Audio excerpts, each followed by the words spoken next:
नमस्कार। हर रोज घर के मंदिर में वो जो एक छोटा सा दीपक जलता है, अक्सर हम उसे जलाते हैं, प्रार्थना करते हैं और शायद ज्यादा सोचते भी नहीं उसके बारे में। जी। लेकिन क्या कभी ये ख्याल आया है कि उस दीपक की लौ, उसकी बाती, वो कैसे जल रही है, ये भी शायद कुछ कह सकता है। आज हम इसी रोजमर्रा की चीज, पूजा के दीपक या दिए से जुड़े कुछ दिलचस्प पहलुओं पर थोड़ी गहराई से बात करेंगे। खास तौर पर हम ये समझने की कोशिश करेंगे कि जो दिए की बाती होती है, उसका पूरा जल जाना या कभी अधूरा रह जाना, या फिर कभी-कभी उस पर एक फूल जैसा कुछ बन जाता है, इन सब का आखिर क्या मतलब हो सकता है। देखिए, हमारी ये सारी जानकारी प्रेमानंद जी महाराज के विचारों पर आधारित एक YouTube वीडियो से ली गई है। दिया की बाती का पूरा जल जाना या बच जाना क्या संकेत देता है। तो आज हमारा मकसद है, मतलब इस स्रोत के जरिए दिया जलाने से जुड़े जो रिवाज हैं, जो संकेत माने जाते हैं, नियम हैं, उनकी तह तक जाना। जैसे कि बाती कैसे जलती है, दीपक कितना पुराना होना चाहिए और सफाई क्यों इतनी जरूरी है। और इन सब बातों का हमारी श्रद्धा और शायद हमारे जीवन पर भी क्या असर पड़ सकता है। ठीक है, तो चलिए शुरू करते हैं। ये सोचना ही अपने आप में काफी रोचक है कि पूजा घर के कोने में जलता हुआ ये साधारण सा दिखने वाला दिया, उसके पीछे इतने गहरे आध्यात्मिक मायने छिपे हो सकते हैं। ये काफी प्रचलित बात है और इस स्रोत में इसे बहुत महत्वपूर्ण माना गया है। बिल्कुल, यहाँ साफ बताया गया है कि अगर दीपक की बाती में इस तरह का फूल बनता है तो इसे एक बेहद शुभ संकेत समझना चाहिए। इसका सीधा सा अर्थ ये निकाला जाता है कि आपकी प्रार्थना सुनी जा रही है, मतलब ईश्वर आपकी पूजा से प्रसन्न है और उनकी कृपा आप पर है। ये एक तरह से दैवीय स्वीकृति का चिन्ह मान सकते हैं इसे। अच्छा, यानी ये महज तेल या घी के जलने का कोई सामान्य भौतिक परिणाम नहीं है, बल्कि इसे एक आध्यात्मिक संदेश के तौर पर देखा जाता है। और क्या इसमें भी कोई फर्क होता है कि एक फूल बने या ज्यादा, ऐसा कुछ बताया है? बिल्कुल बिल्कुल, इस पर भी जोर दिया गया है। अगर एक से ज्यादा फूल बने या कभी-कभी तो वो फूल ऐसा लगे जैसे किसी जानी पहचानी आकृति जैसा हो, मान लीजिए किसी देवी देवता के छोटे से रूप जैसा दिखने लगे, तो इसे और भी ज्यादा विशेष और कह सकते हैं भाग्यशाली संकेत माना जाता है।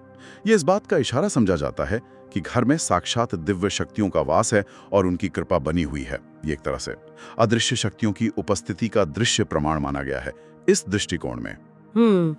ये तो हुई शुभ संकेत की बात, लेकिन हमेशा तो ऐसा नहीं होता। कई बार बाती पूरी नहीं जलती, दीपक में घी या तेल बचा रहे। मतलब मायने इस बात पर निर्भर करते हैं कि दीपक जलाया कहाँ गया है। अगर दीपक घर के बाहर जलाया गया है, मान लीजिए किसी पेड़ के नीचे, पीपल या तुलसी के पास, और वहां बाती पूरी नहीं जलती, घी या तेल बच जाता है, तो उसे एक अच्छा संकेत नहीं माना गया है। स्रोत में यहां तक कहा गया है कि आने वाले समय में घर में किसी बीमारी या स्वास्थ्य संबंधी परेशानी का पूर्व संकेत हो सकता है। इसलिए ऐसी बाहरी जगहों पर दीपक जलाते समय यह सुनिश्चित करने की सलाह दी गई है कि भाई बाती पूरी तरह जले। दिलचस्प है कि जगह बदलने से संकेत का अर्थ बदल जाता है। अच्छा, और अगर यही चीज घर के मंदिर में हो तो मान लीजिए घर के पूजा स्थान पर ही बाती पूरी ना जले या दीपक बुझ जाए बार बार। अगर घर के मंदिर में जहां रोज पूजा होती है वहां दीपक बार बार बुझ जाता है या बाती पूरी नहीं जलती, तो इसे एक अलग नजरिए से देखा गया है। यहाँ इसे घर में किसी प्रकार की नकारात्मक ऊर्जा या बाहरी बाधा की उपस्थिति का संकेत माना जाता है। ऐसी मान्यता है या इस स्रोत में बताया गया है कि ये नकारात्मक शक्तियां पूजा में विघ्न डालने की कोशिश करती हैं।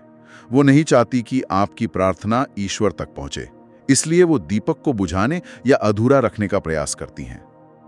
ओहो, यानी घर के अंदर दीपक का ठीक से ना जलना महज हवा का झोंका या तेल खत्म होना न होकर एक आध्यात्मिक संघर्ष का प्रतीक भी हो सकता है इस स्रोत के अनुसार।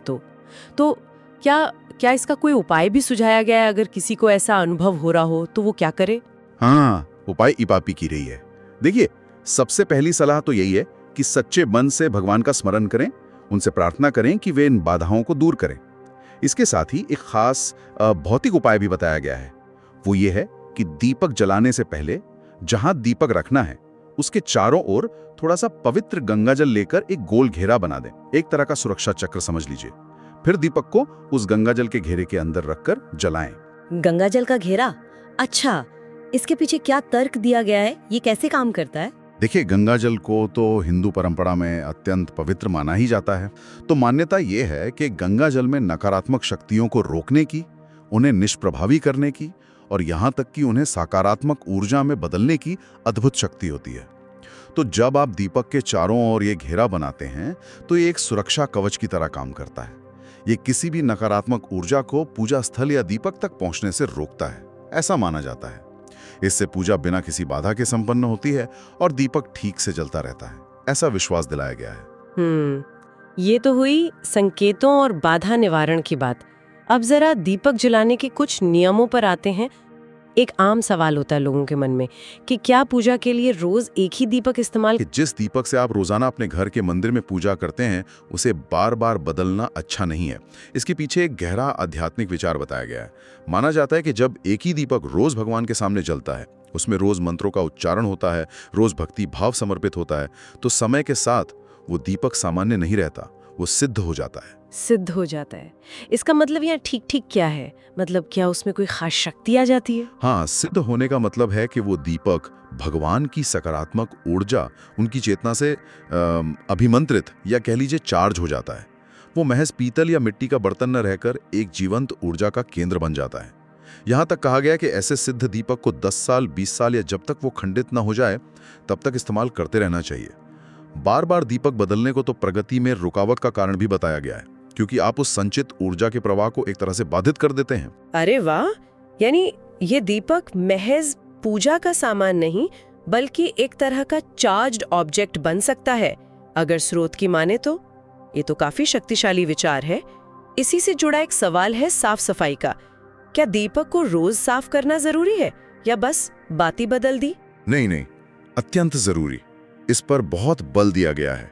कहा गया है कि हर बार दीपक जलाने से पहले उसे अच्छी तरह से मांजकर, धोकर साफ करना अनिवार्य है। अगर दीपक को बिना साफ किए उसी में पुरानी जली बाती के अवशेष या कालिख लगी रहने दी जाए और उसी गंदे दीपक में नई बाती जला दी जाए तो इसे बहुत ही अशुभ माना गया है। अशुभ मतलब किस तरह का असर हो सकता है? कुछ बताया है इसके बारे में? स्रोत के अनुसार ऐसा करने से भगवान प्रसन्न होने की बजाय नाराज हो सकते हैं। ये पूजा के प्रति अनादर का भाव दर्शाता है ना? इसके परिणाम स्वरूप दुर्भाग्य आ सकता है, बनते हुए काम बिगड़ सकते हैं और यहाँ तक कि धन की हानि भी हो सकती है, ऐसा बताया गया है। इसलिए पूजा में शुद्धता और सफाई का बहुत महत्व बताया गया है और दीपक की सफाई उसी का एक अहम हिस्सा है। साफ दीपक सकारात्मक ऊर्जा को आकर्षित करता है, जबकि गंदा दीपक वो नकारात्मकता को। हाँ, ये बात तो समझ आती है। शुद्धता का महत्व तो हर पूजा पाठ में होता ही है। अच्छा, आपने सिद्ध दीपक की बात की कि उसमें सकारात्मक ऊर्जा भर जाती है। क्या इस ऊर्जा का कोई और उपयोग भी बताया गया है, मतलब पूजा के अलावा? हाँ, इस सिद्ध दीपक की शक्ति के कुछ और पहलू भी बताए गए हैं जो सुनने में काफी असाधारण लग सकते हैं। जैसे ये कहा गया है कि अगर घर में कोई बीमार है, खासकर अगर किसी को बुखार है जो उतर नहीं रहा, तो इस सिद्ध दीपक को बुझाने के बाद जब ठंडा हो जाए, थोड़े से पानी में डालकर वो पानी अगर रोगी को पिलाया जाए तो इससे स्वास्थ्य लाभ में मदद मिल सकती है। ये उस दीपक में निहित सकारात्मक और शुद्ध ऊर्जा का प्रभाव माना गया है। ओह, ये तो काफी चौंकाने वाला प्रयोग है। और कुछ? हाँ, एक और प्रयोग बताया गया है, नजर दोष या किसी तरह की बाहरी बाधा को दूर करने के लिए। इसके लिए रात को तांबे के बर्तन में पानी भरकर उसमें इस सिद्ध दीपक को डुबोकर रख दें। अगली सुबह उस पानी को निकालकर अपने घर में, दुकान में या जहां भी आपको नकारात्मकता महसूस होती हो वहां छिड़क दें। ऐसा माना जाता है कि सिद्ध दीपक की ऊर्जा से अभिमंत्रित वो जल उस स्थान को शुद्ध करता है और नजरदोष या नकारात्मक प्रभाव को दूर करता है। पर हाँ, ये सब बातें पूरी तरह श्रद्धा और विश्वास पर आधारित हैं, ये ध्यान रखना होगा। बात सिर्फ बाहरी क्रियाओं तक ही सीमित नहीं रहती, इसे जीवन जीने के तरीके और हमारे आचरण से भी जोड़ा गया है ना? हाँ, बिल्कुल। और ये इस चर्चा का एक बहुत महत्वपूर्ण हिस्सा है मेरे ख्याल से।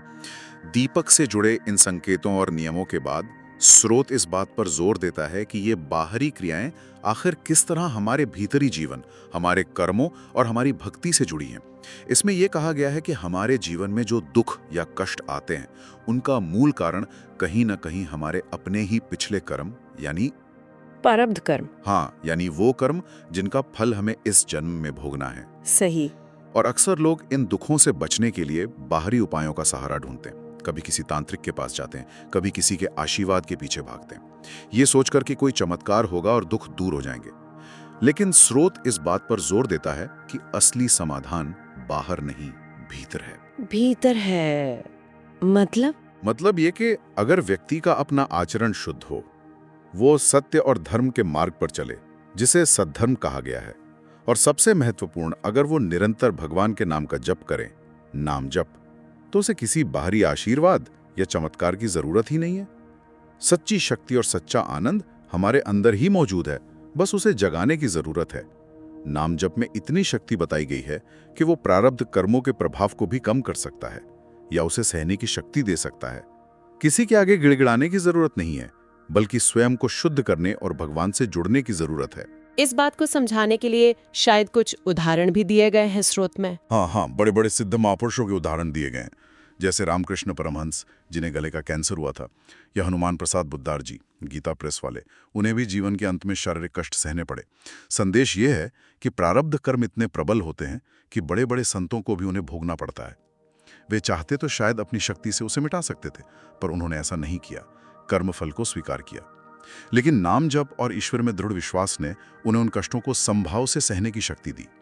इसलिए सत्संग सुनना, अच्छी बातें सुनना और फिर उन्हें अपने जीवन में, अपने आचरण में उतारना, ये बहुत जरूरी बताया गया है। तो कुल मिलाकर बात ये हुई कि बाहरी पूजा पाठ, दीपक जलाना, ये सब महत्वपूर्ण है, लेकिन ये तभी सार्थक है जब हमारा आंतरिक जीवन भी शुद्ध हो, साथ साथ चलें दोनों। बिल्कुल, यही निष्कर्ष है। सच्चा सुख दूसरों को दुख देकर या बाहरी चीजों यानी माया में लिप्त होकर नहीं मिल सकता।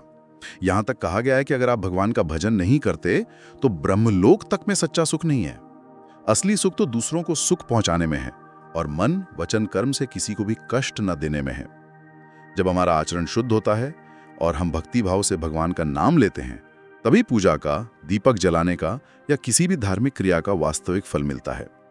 दीपक भारी अंधकार को मिटाता है और नाम जप, पूजा का दिया और उसकी बाती भी अपने आप में कितने गहरे आध्यात्मिक संकेत और संदेश छिपाए हो सकते हैं। जैसा कि बताया गया, सफाई का महत्व, पूजा में निरंतरता और एक ही साधन यानी दीपक के प्रति श्रद्धा बनाए रखने का विचार, और इन सब के अशुभ या शुभ फल की बातें, ये सब काफी रोचक था जानना। और सबसे दिलचस्प बात शायद यह है कि कैसे ये बाहरी क्रियाएं, दीपक जलाना, उसे साफ रखना, उसके संकेतों को समझना, अंततः हमें एक गहरे सत्य की ओर ले जाती हैं। और वो सत्य है हमारे अपने कर्मों का महत्व, हमारे आचरण की शुद्धि और ईश्वर में अटूट भक्ति। ये बाहरी साधन एक तरह से हमें अपनी भीतरी यात्रा की याद दिलाते हैं। जैसा आपने कहा, दीपक बाहरी अंधकार को दूर करता है, लेकिन असली लड़ाई तो मन के भीतर के अंधकार, मतलब अज्ञान, पाप और अहंकार से है, जिसे नाम जप और सद्धर्म के प्रकाश से ही जीता जा सकता है। वाकई।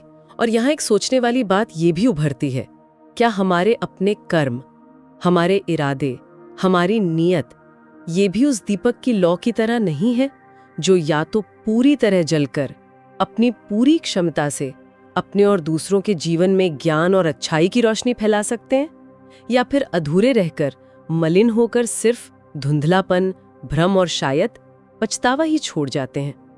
खैर, ये एक विचार है जिसके साथ हम आज की इस चर्चा को यहीं समाप्त करते हैं।